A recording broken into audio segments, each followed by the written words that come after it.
प्रदेश की सरकार से 3 मंत्रियों ने इस्तीफा दे दिया है। उम्मीद है कुछ और मंत्री भी अपना पद छोड़ सकते हैं।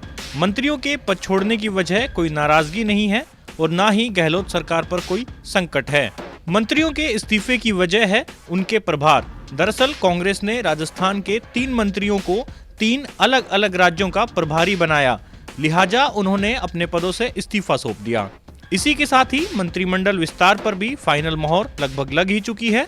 लंबे समय से मंत्रिमंडल विस्तार और सियासी नियुक्तियों की बाट जोह रहे कांग्रेस कार्यकर्ताओं और विधायकों की चांदी होने वाली है और इन सब का ऐलान किया राजस्थान कांग्रेस के प्रभारी अजय माकन ने। आज मैं यहाँ पर आया हूँ तो आप सब लोग को याद दिलाना चाहता हूँ कि लगभग 2-3 महीने पहले 30 जुलाई को मैंने जब सब विधायकों से मिला था तो उसके बाद में मैंने कहा कि हमारे कुछ मंत्री पार्टी के काम में रहना चाहते हैं और मंत्री पद से छोड़ना चाहते हैं। तो आज जब मैं यहाँ पर आया हूँ, मुझे आपको बताते हुए और जानकारी देते हुए खुशी हो रही है कि हमारे 3 होनहार मंत्री राजस्थान मंत्रिमंडल के, उन्होंने आज श्रीमती सोनिया गांधी जी को पत्र लिखा है और पत्र लिख करके मंत्री पद छोड़ने की इन्होंने पेशकश करी है और साथ में पार्टी के लिए काम करने के लिए इच्छा व्यक्त करी। और तीनों मंत्री हमारे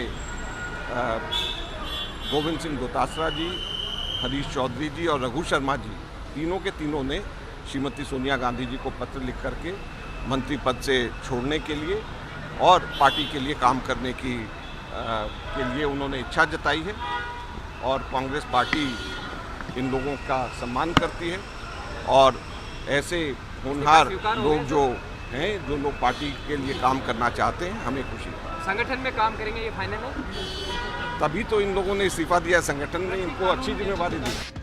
वैसे इस्तीफा देने वाले मंत्रियों में प्रदेश के शिक्षा मंत्री गोविंद सिंह डोटासरा बीते दिनों काफी विवाद में रह चुके हैं। फिर चाहे वो शिक्षकों को नाथी का बाड़ा बोलना हो और चाहे RAS परीक्षा में परिवार के 3 सदस्यों का एक समान नंबर आने का विवाद हो। हाल ही में हुई रीट परीक्षा में धांधली को लेकर तो विपक्ष ने सीधा आरोप शिक्षा मंत्री पर ही लगाया था। गोविंद सिंह डोटासरा के साथ ही इस्तीफा देने वाले अन्य 2 मंत्रियों में हाल ही में पंजाब कांग्रेस के प्रभारी बनाए गए हरीश चौधरी हैं, जिन्होंने पंजाब का प्रभार लेने के साथ ही इस्तीफे के संकेत दे दिए थे। वहीं तीसरे मंत्री के रूप में इस्तीफा दिया है गुजरात के प्रभारी बनाए गए प्रदेश के स्वास्थ्य मंत्री रघु शर्मा ने। फिलहाल तीनों ही मंत्रियों के इस्तीफे स्वीकार हो चुके हैं और अब इंतजार है गहलोत के कैबिनेट विस्तार का। कैबिनेट विस्तार में मंत्रियों के संभावित नामों की लंबी लिस्ट है। अब देखना यह है इस लंबी लिस्ट से किसका नाम कट होता है और किसे गहलोत सरकार में सहभागी बनने का मौका मिलता है। साथ ही कौन इस विस्तार के बाद बगावत का रुख अख्तियार करता है, ये भी देखने लायक होगा। ब्यूरो रिपोर्ट, राजस्थान तक।